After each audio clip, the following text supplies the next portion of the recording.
Here's a quick tour of the hostel at Gairloch. The room.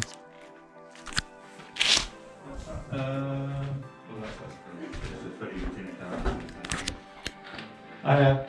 Well then. Hello. Reception.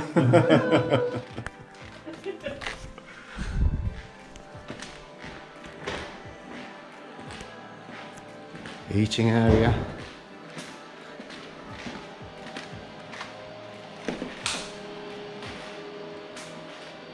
Kitchen. And the lounge.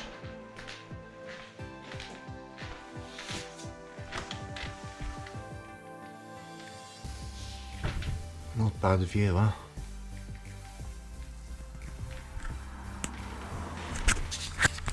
And as usual, my Scottish luck continues.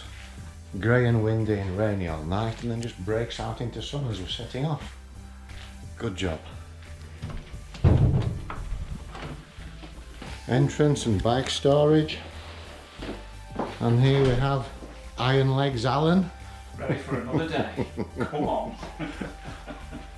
Prepping his bike with Everything. copious amounts of faffery. I'm doing good. Oh.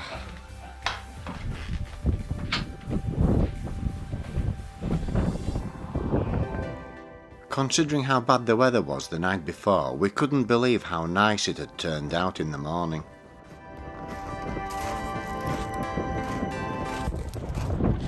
Head up that way,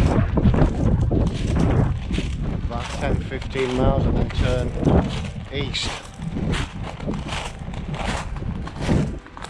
And the good thing is when we turn east, we're going to have a tailwind because it's blowing in from the sea. What a beautiful day. Okay, so we have to backtrack 3 miles to the road and then follow the coast.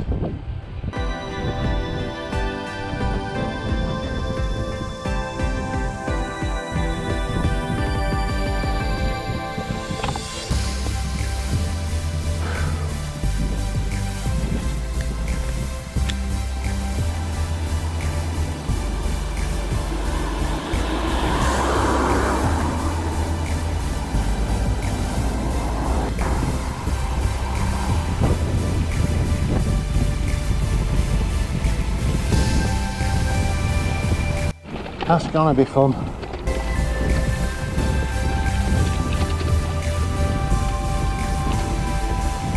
Oh, that's the climb done.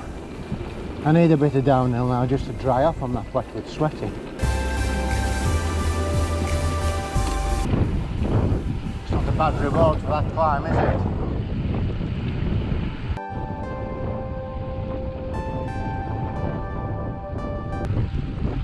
It's like something off Lord of the Rings. All these ancient rock formations. Millions. Awesome. Lovely climb. Look at the views. Wow.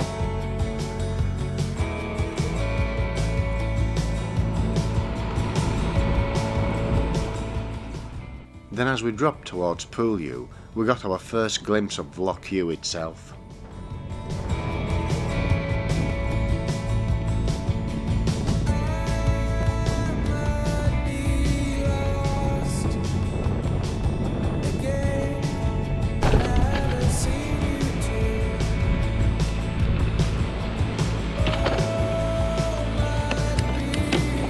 Coffee? Yeah? Good. That was the right answer. Like I always say, there's always time for coffee time. Yeah. We'd no sooner finished our coffees when it started to rain heavily, so we donned our waterproofs and set off. 15 minutes later we reached the stunning viewpoint overlooking Loch Ewe, and the rain had disappeared.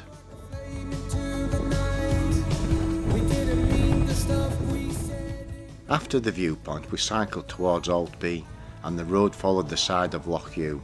As we flew downhill, the view of the loch was absolutely stunning.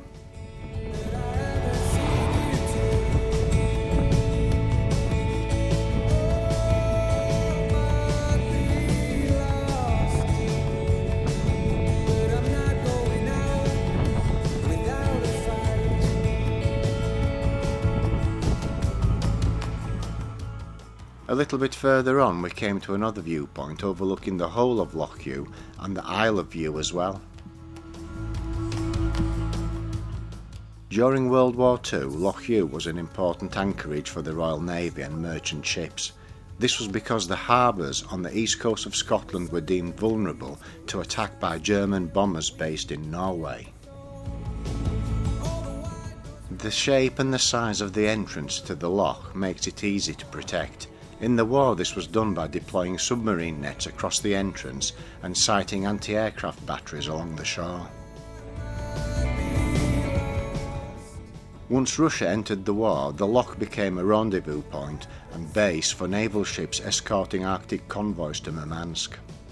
Nowadays the loch is still used by the Navy during NATO exercises and there's a refuelling base at Drumchalk.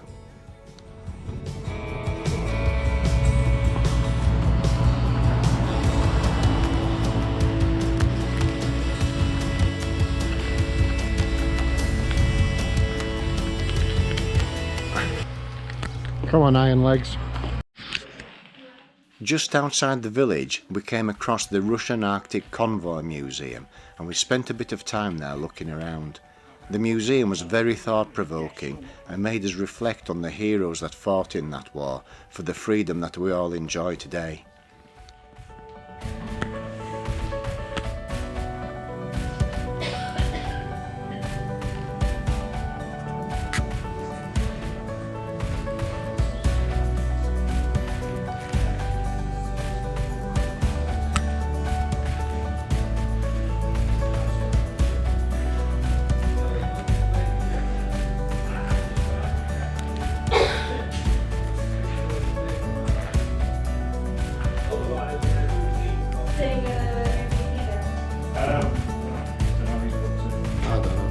Some hotel.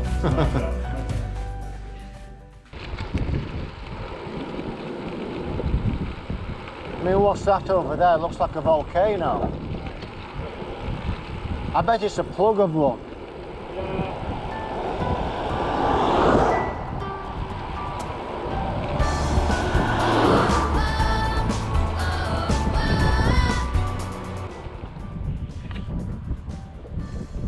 Well, we've stopped to take photographs because the view is so stunning. I mean, look at that.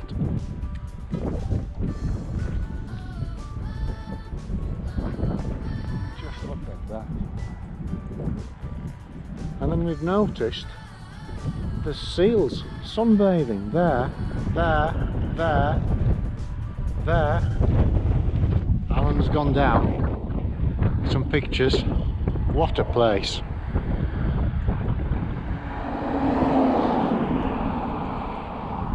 Just look at this. What I didn't realise was the view that we were enjoying was of Grunard Bay. What a stunning bit of coast.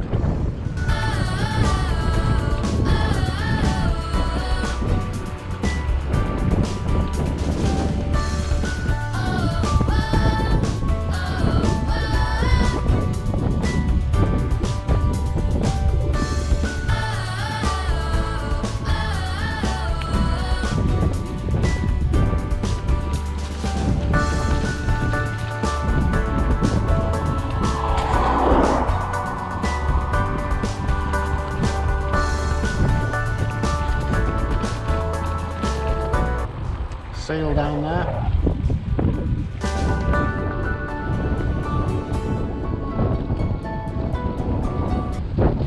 That's gonna be fun.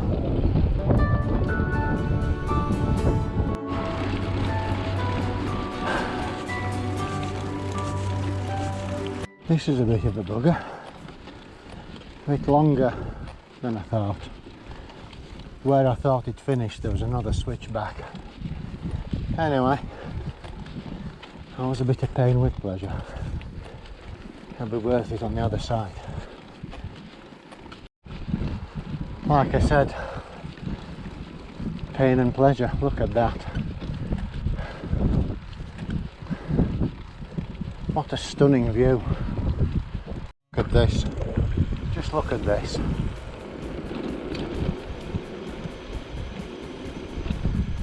off the bike again every 5 minutes. It's just too much to see.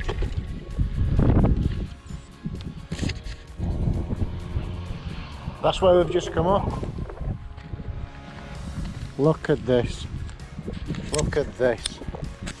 Unbelievable.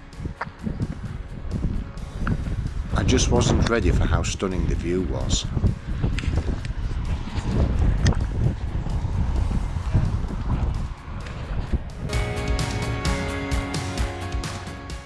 Unfortunately, the wind made this clip totally inaudible, but what I was trying to say was that from the viewpoint I could see the road we were to ride down and where it turned inland and away from the loch.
Then, as the road followed the coast again, I spotted Grunyard Island.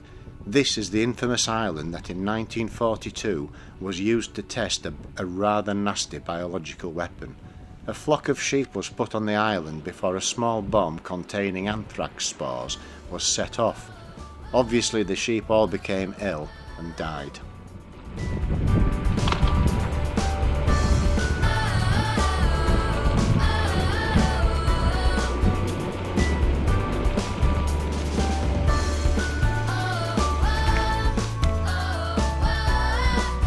Just endless, isn't it? Look down at it.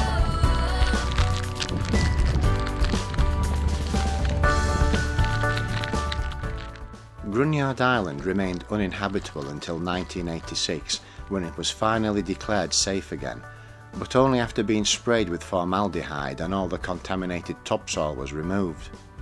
You wouldn't think that such beautiful scenery had such a dark tale to tell.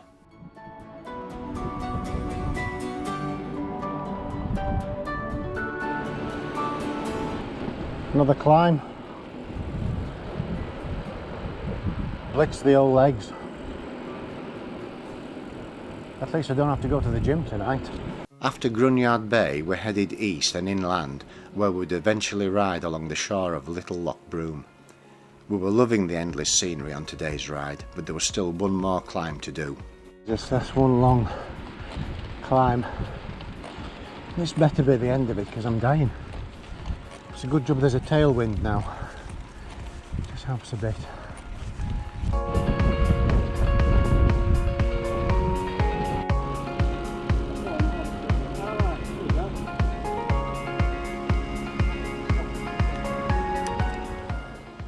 At the top of the climb there was yet another stunning viewpoint. We just had to stop and take in the unusual landscape around us.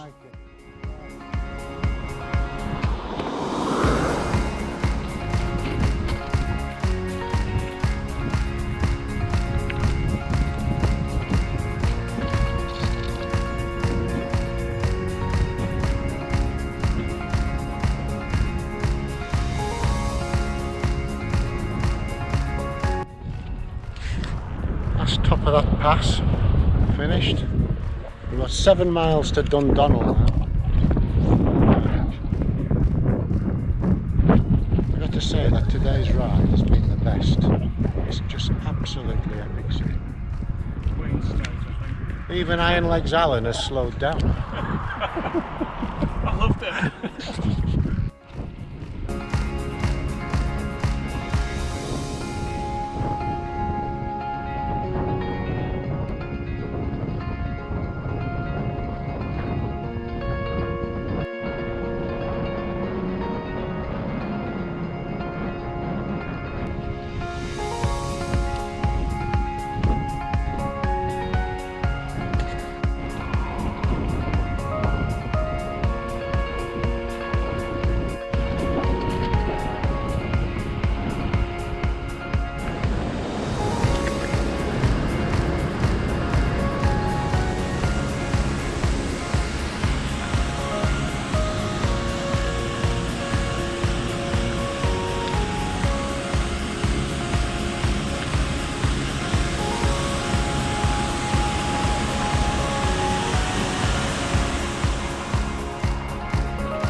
After a lovely ride along Little Loch Broom, we reached the end of the loch and the Dundonnell Hotel, I think so. obviously at Have Dundonnell. a look.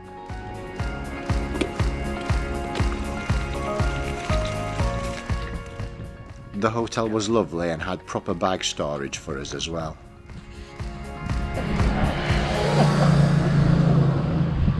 Right, where do you want to put it? I don't know. I might faff for 10 minutes until I've decided. This would have been a house. It must have been, surely.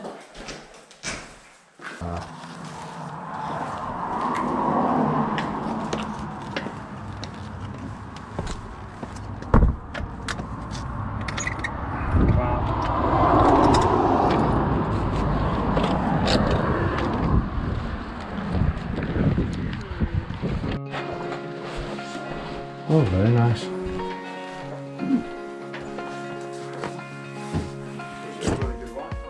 The room was really nice and comfortable with views to die for from the windows. It was time to get showered and chill out for the evening. I like this window.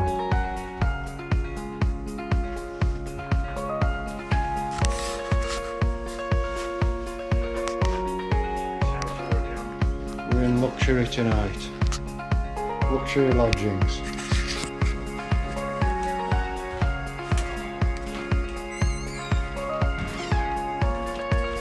Apart from for poor Alan has to share a toilet with me in close proximity.